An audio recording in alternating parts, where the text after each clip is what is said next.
seorang calon presiden kita seperti Anies Rashid Baswedan, artinya kita mumpung nih rakyat masih berharap pada beliau dan rakyat masih mencintai beliau dan suara beliau ada 50 juta suara beliau ketika Pilpres kemarin, itu jangan disia-siakan.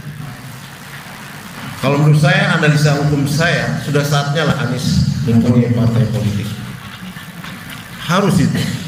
Kalau tidak, dia jangan harap bisa maju, jangan harap dia bisa jadi capres di 2029 nanti. Kalau Anies tidak mempunyai partai politik, ini mumpung ya putusan Mahkamah Konstitusi untuk parlemen threshold itu 0% sekarang. Jadi siapa yang memperoleh kursi di DPR ini ya di 2029 nanti, dia bisa masuk di parlemen.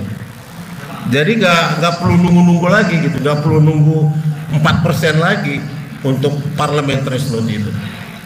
Nah yang kita harapkan nanti ini ya kalau bisa Pilpres juga begitu ya, kayak Pilgub kemarin kan, secara 2% turun jadi 7,5%. Nah kita berharap seperti itu Pilgub. Nah Pilpres ini juga harus ada seperti itu. Saya berharap partai yang sudah masuk parlemen kayak Partai Umat, partai-partai kecil ini ya, Partai Buruh kemarin, harus segera mengajukan gugatan judicial review ke Mahkamah Konstitusi tentang presiden threshold ini. Sudah tidak boleh lagi 29 kursi parlemen itu. Ini harus uji material undang-undang ini. Cuman syaratnya harus partai politik peserta pemilu. Tuh. Artinya itu dia peserta pemilu. Nah kalau ini gabungan beberapa partai peserta pemilu ini mau menggugat parlemen presiden itu, insya Allah ya, apalagi Anies mempunyai partai sendiri nanti. Kalau Anies tidak mendirikan partai, saya jangan berharap lah untuk bisa menjadi calon presiden. Nah, untuk syarat lolos partai politik itu, ya syarat lolosnya partai politik sebagai peserta pemilu itu di dalam pasal 173 Undang-Undang Nomor 7 2017 itu, ya, dia harus mempunyai kepengurusan. Ada pengurusan, harus mempunyai kepengurusan di wilayah provinsi.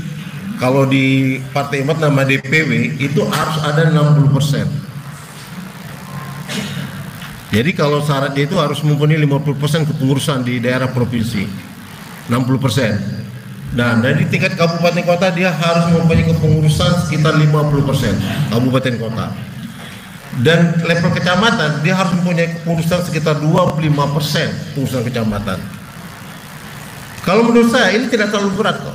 Mendirikan partai politik seperti ini hanya 60% provinsi, 50% kabupaten kota, ya. Dan 25% kecamatan, nggak terlalu berat menurut saya. Apalagi kader-kader Anies ya, mungkin dengan THN sudah cukup. Tim TH Hukum Nasional kemarin kita ada di 34 provinsi, ya, ada semua pengurusan kita. Tinggal kita kerahkan aja THN kita untuk bikin partai di daerah masing-masing. Bisa kok itu. Hampir menyuluh.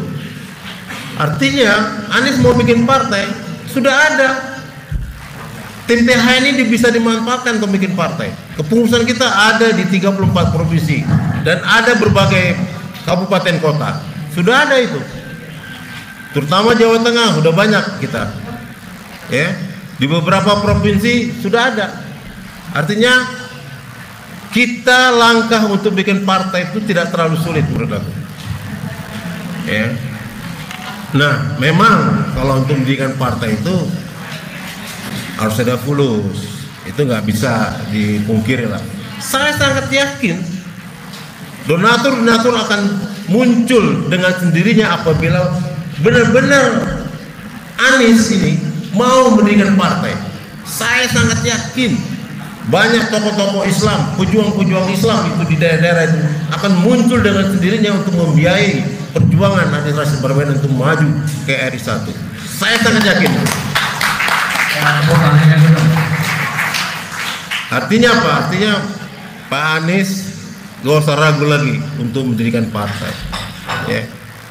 Jadi kesimpulan saya bahwa partai politik buat Anies adalah wajib hukumnya.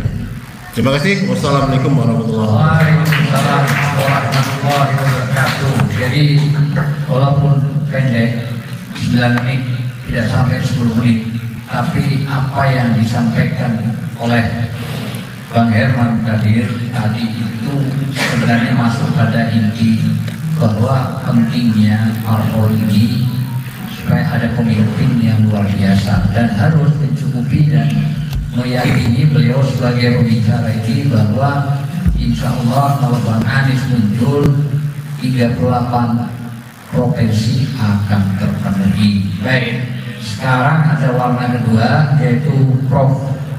Egy Sujana untuk menyampaikan. Oke. Beliau melempar kepada Prof juga, namanya Prof. Rafli Harun. Waktunya 10 menit, kami minta untuk agak dalam lagi, bongkar lagi gitu, apa dan seterusnya. Jangan bongkar cadas. Ini susah ya kalau senior bisa pindah-pindah gitu. Assalamualaikum warahmatullahi wabarakatuh. Keren cadas. Salam sejahtera kita semua. Keren cadas. Mantap. Jadi kalau semua saya diminta bicara tentang partai modern. Partai modern itu adalah bukan partai yang seperti dikatakan Pak Jimli. Fenomena partai sekarang ini justru terbalik dengan apa yang dikatakan sebagai arus demokratisasi global. Ya, arus global itu gelombang demokrasi di mana-mana, walaupun ada regresi di beberapa tempat, tapi praktik partai politik kita itu feodal semua. Jadi kalau kita lihat kemarin pemilihan ketua umum partai politik itu tidak ada kompetisi. Jadi tidak ada internal kompetisi di dalam partai politik. Semua partai itu calon tunggal, aklamasi. Ada partai yang bahkan melaksanakan pemilihan saja belum pernah, termasuk partai dari calon terpilih. Ya. Saya tidak pernah dengar ada pemilihan ketua umum partai politik itu ya. Yang saya tahu adalah termasuk juga pencalonan. Nah, karena itu kalau kita mau membentuk partai politik, kita harus hilangkan dulu feudalisme. Itu satu hal. Yang kedua, saya mau bicara tentang bad news sama good news. Ya. Good news dulu. Good newsnya adalah ini adalah momentum untuk membentuk partai politik. Jadi kalau partai politik itu mau dibentuk harus memiliki momentum. Tetapi tidak hanya cukup momentum, tapi dia juga punya tokoh. Tidak hanya cukup tokoh, tapi juga dukungan. Sudah cukup 3 itu saja. Uang akan mengalir kalau 3 tersebut akan dipenuhi. Pertama tokoh, momentum dulu. Momentum pembentukan partai politik yang paling luar biasa adalah ketika reformasi 98. Kita tahu bahwa era Orde Baru itu partai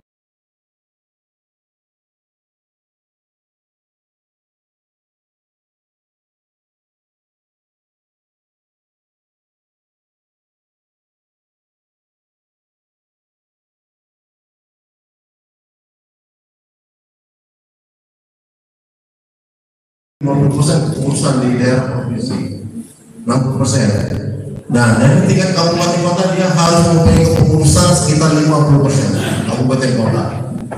Dan level kecamatan dia harus mempunyai kepengurusan sekitar 25% kepengurusan kecamatan.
Jadi tidak ada internal competition di dalam partai politik. Semua partai itu calon tunggal, aklamasi.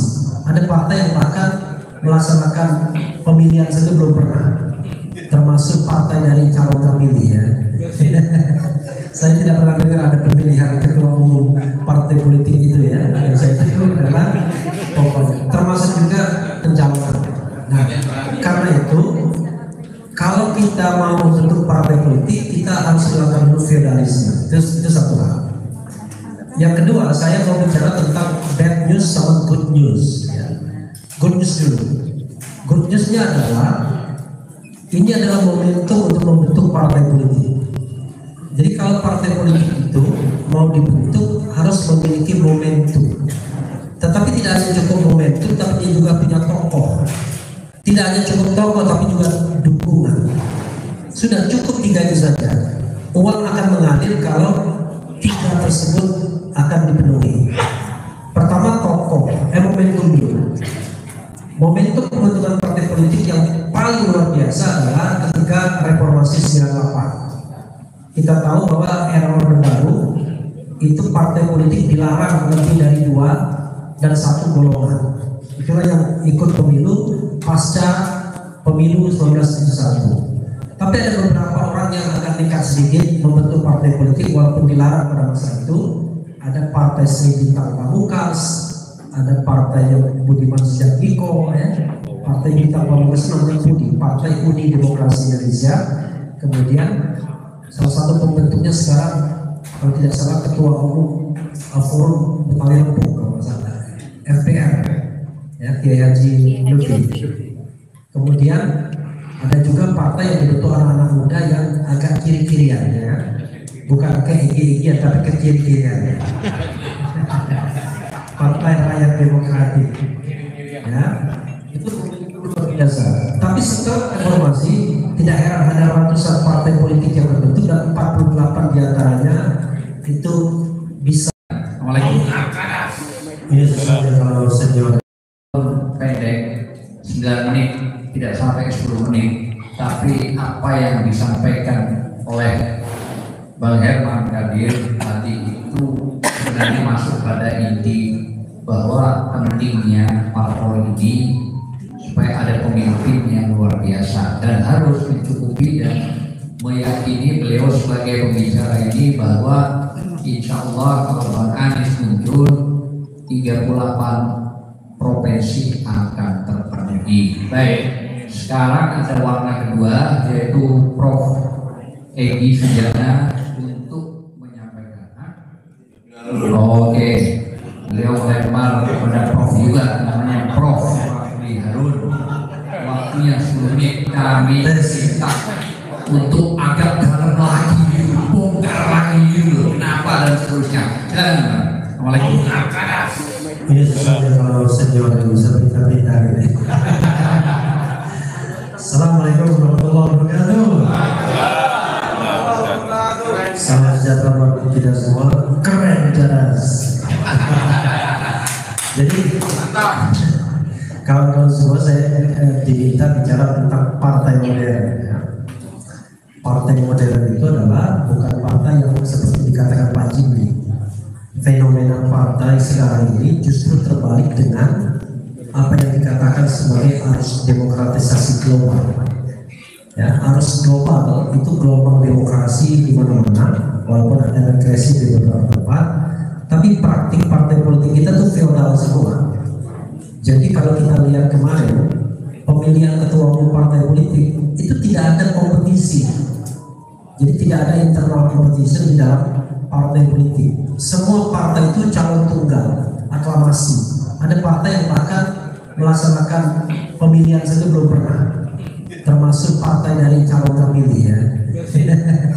Saya tidak pernah dengar ada pemilihan ketua umum partai politik itu ya. Yang saya tahu adalah pokoknya termasuk juga pencalonan. Nah, karena itu kalau kita mau membentuk partai politik, kita harus melakukan dulu feudalisme. Itu satu hal. Yang kedua, saya mau bicara tentang bad news sama good news. Ya. Good news dulu. Good newsnya adalah ini adalah momentum untuk membentuk partai politik. Jadi kalau partai politik itu mau dibentuk harus memiliki momentum. Tetapi tidak hanya cukup momentum, tapi dia juga punya tokoh. Tidak hanya cukup tokoh, tapi juga dukungan. Sudah cukup 3 itu saja. Uang akan mengalir kalau 3 tersebut akan dipenuhi. Pertama tokoh, momentum dulu. Momentum pembentukan partai politik yang paling luar biasa adalah ketika reformasi 98. Kita tahu bahwa era Orde Baru itu partai politik dilarang lebih dari 2 dan 1 golongan. Itulah yang ikut pemilu pasca pemilu 1971. Tapi ada beberapa orang yang agak nekat sedikit membentuk partai politik walaupun dilarang pada masa itu. Ada partai Sri Bintang Pamungkas, ada partai yang Budiman Sujatmiko, partai Bintang Pamungkas namanya Budi, Partai Uni Demokrasi Indonesia. Kemudian salah satu pembentuknya sekarang kalau tidak salah ketua umum Forum Betawi Lampung kalau tidak salah, FPR, ya, Kiai Haji Lutfi.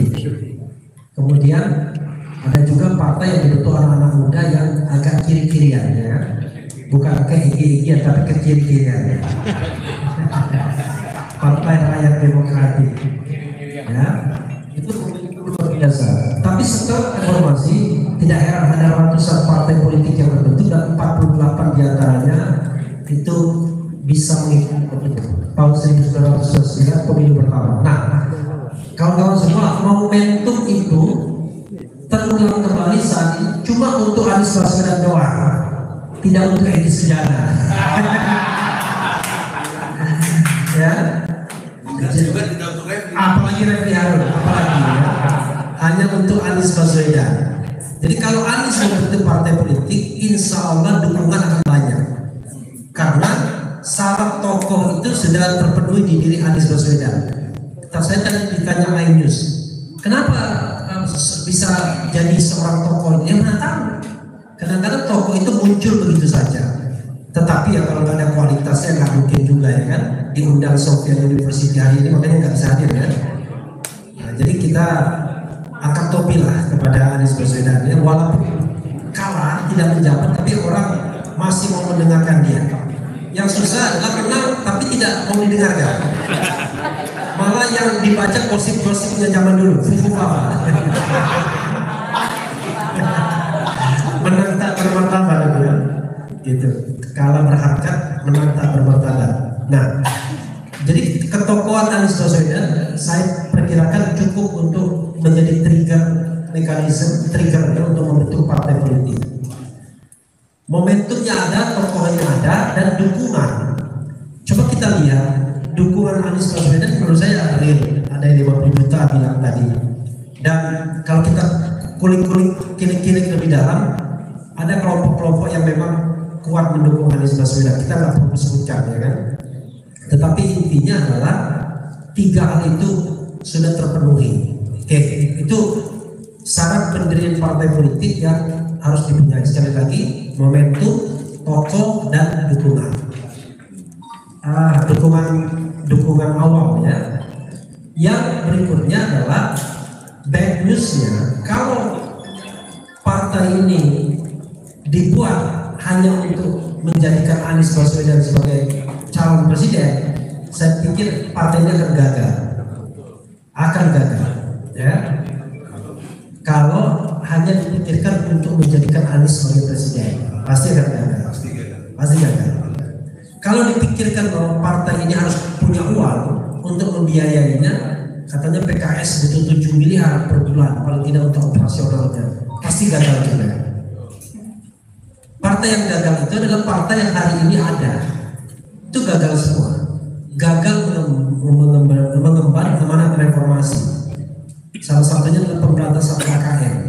Justru partai sekarang adalah partai yang terlibat bahkan mempelopori adanya korupsi dan nepotisme. Karena itu dengan ukuran seperti ini gagal. Jadi kalau kita mau membentuk partai yang kurang lebih sama, gagal kita. Kedua, demokratisasi. Partai sekarang gagal semua. Bagaimana menghadirkan demokrasi di internal partainya? Gagal. Kita mendengar tokoh berapi-api bicara tentang demokrasi dan lain sebagainya. Bahkan namanya partainya Demokrat pula, ya kan? Partai Iwan Tarigan zaman dulu, kan? Tapi ternyata demokrasi di internal partai politiknya. Nah, partai ini tidak boleh demikian, walaupun kita tahu kita membutuhkan ketokohan Anies Baswedan, tapi tentu tidak boleh menjadi jalan satu-satunya seolah 2029 pasti Anies yang menjadi calon presiden. Nggak boleh begitu. Siapa tahu tiba-tiba malah Mr. Azam Khan yang lebih keren. Iya. Karena itu kita tergantung pada suasana 2029 dan tidak boleh bergantung pada 2024 seolah tidak akan berubah, ya kan? Mudah-mudahan ini didengarkan Anies Baswedan. Saya sahabat yang baik karena mengingatkan dari awal, ya. Nah, berikutnya adalah bad newsnya adalah kawan-kawan semua, ini ada yang namanya Undang-Undang 7 2017. Selain tadi kepengurusan, sebenarnya sudah kalau kita mau berpemilu harus 100% provinsi, 75% kabupaten kota, 50% kecamatan, ya, kemudian 1000 setiap kepengurusan dan lain sebagainya. Insya Allah itu barangkali mudah terpenuhi dengan partisipasi. Tapi ada satu jebakan bahwa itu akan ada tetap pemilu serentak. Kalau menurut Undang-Undang 7 2017, kalau pemilu serentak, maka yang punya standing untuk mengajukan calon presiden hanyalah 8 partai yang hari ini ada di Senayan. Jadi walaupun thresholdnya 0 misalnya, tetapi kalau yang punya standing itu adalah partai yang ada kursi atau ada suara pada pemilu sebelumnya, nggak ada gunanya partai yang dibentuk itu. Maka ketika kita membentuk partai politik, kita harus berjuang untuk 2 hal. 1, nolkan presidensial threshold. Sekarang ada permohonan yang diajukan oleh aktivis NGO, namanya Hadar Gumai dan Titi Anggraini di Mahkamah Konstitusi. Kawan-kawan semua, ibu dan bapak sekalian harus mendukung itu, jangan dibiarkan saja. Jadi dia membuat formulanya adalah kalau dia partai parlemen 0%, tapi partai di luar parlemen itu ada persentase suara. Nah itu bahaya, hati-hati, bahaya. Kalau pilpres itu sama pemilu itu tidak dipisahkan, maka partai baru ini tidak akan punya suara. Tidak punya suara, tidak punya kursi. Jadi kalau misalnya diputuskan permohonan itu dikabulkan, maka belum tentu bisa mencalonkan partai ini. Kecuali tadi ada partai yang dengan sukarela mau dipakai. Nanti sama kayak partai yang baru saja mengatakan ya nggak ada gunanya Anies Baswedan katanya, ya. Nah, karena itu pastikan 0, tetapi pemilu dan pilpres harus dipisah dengan pemilu legislatif terlebih dahulu seperti kemarin. Hasil pemilu legislatif itulah yang dipakai untuk basis pencalonan presiden. Jadi pemilunya 2029, kemudian pilpresnya 2029 juga. Kayak kemarin dulu sebelum serentak, pileknya bulan April, pilpresnya bulan Juli, seperti itu. Itu saja yang bisa saya share, ibu-ibu dan bapak sekalian. Mudah-mudahan bermanfaat. Wassalamualaikum warahmatullahi wabarakatuh.